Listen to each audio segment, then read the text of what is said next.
1938, Subhash Chandra Bose becomes the president of the INC party. Yeah, he also orders his zamindars to give back their land to the peasants. But unfortunately, the zamindars were also the members of this INC. Again in 1939, the presidential elections of the INC took place.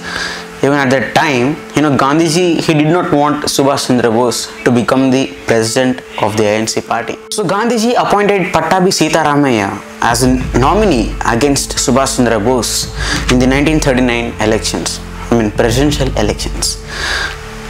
He even campaigned in the name of Pattabhi Sitaramaiah in the elections. Gandhi also, he campaigned in the name of Pattabhi Sitaramaiah.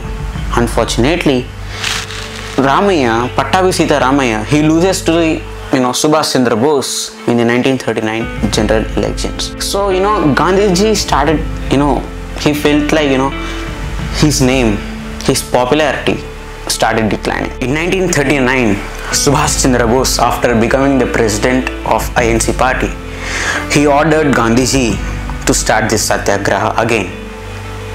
Because you see, 1939 to 1945, it is a timeline of World War II, and it was divided, the countries were divided like this. We had Allied powers and we also had Axis powers. Under Allied powers, we had England, France, and later USSR and USA. In Axis powers, we had Germany, Italy, and also Japan. As you see in Axis powers, we all know it consists of dictators, mainly the dictators, Hitler, Tojo, and Mussolini. These all are the dictators. In World War II, Germany brutally destroyed England and France was surrendered to Germany. Everyone thought that this Axis powers would win this war, but unfortunately, the answer. So indirectly, England was getting weak externally, and Bose thought that if the people of India, if they could break the silence within the country, even England, they would also get weakened internally. So you see guys, that's why Bose wanted Gandhi to start the satyagraha, but Gandhi, he just denied the order of Subhash Chandra Bose. Gandhiji denied the order of Subhash Chandra Bose because he thought that in Axis powers, it consisted the dictators like Hitler, Tojo, and Mussolini. Now, these were all the dictators, right? So, it mainly consists of dictatorship. So, if they could win this war, this World War II, the whole world should accept this dictatorship, which was not liked by Gandhiji. And the second reason is that the ideology of this dictatorship is completely opposite to Gandhiji's ideology. That is none other than non-violence. That's the reason Gandhiji, he did not even wanted to support this Axis powers. And also internally means not in India. Internally means, in this case, internally means in Gandhiji. He did not like someone ordering him to do something. That means ego. Yes, he also human being, right?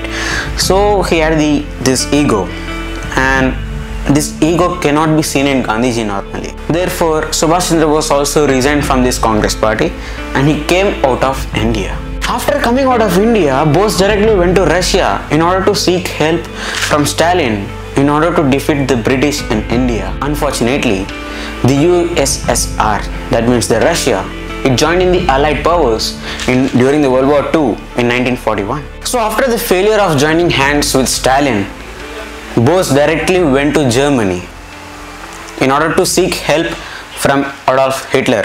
Interesting, right? So Hitler had welcomed Bose through the red carpet.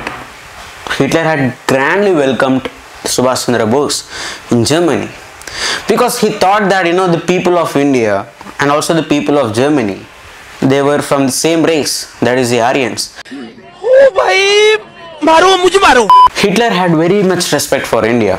Basically, he was the racist as he killed many of the Jews in his own country. After listening to Subhash Chandra Bose about the help, even Hitler said no. Because of the long distance between India and Germany, Hitler also suggested Subhash Chandra Bose to go and visit Tojo in Japan. From here the actual story starts. So Subhash Chandra Bose, after going to Japan, there was already this Azad Hind Fauj. That means the Indian National Army in Japan, that was created by General Mohan Singh. So Bose, after coming to Japan in 1943, he took the leadership of INA, that means the Indian National Army, and he divided this army into 4 regiments. Bose Regiment, Nehru Regiment, Jhansi Rani Regiment and Gandhi Regiment. Even though there were many ideological conflicts between Subhash Chandra Bose and Gandhiji, Subhash Chandra Bose, he had respect for Gandhiji, because you see, who declared this October 2nd as Gandhi Jayanti?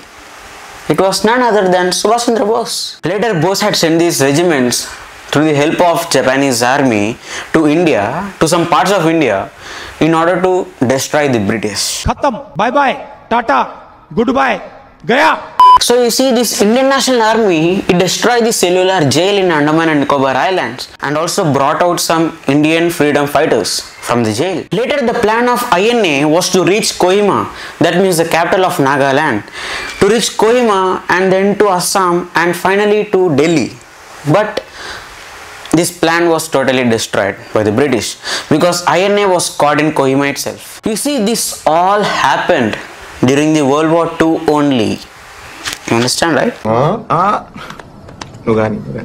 So in World War II at that time, in 1941, with the entrance of USA in Allied powers, these Allied powers became stronger than Axis powers. The USA, it started destroying Japan, Germany, Italy and these countries. So you see, there was much conflict between USA and Japan. For example, Hiroshima and Nagasaki bombings.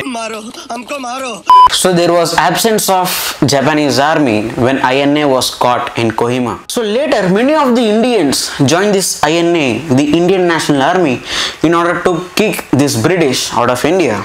Why? Why is the sudden change within India? Yes, because they were indirectly motivated by Subhash Chandra Bose. Because Subhash Chandra Bose, he took the leadership of INA when he came to Japan. You are getting right?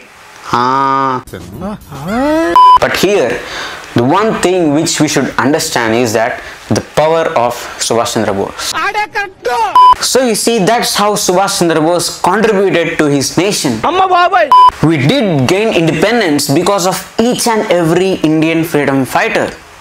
But there is a specific one, and I am leaving this to you. So if you ask me about this specific one, I have given my answer in this video itself, man.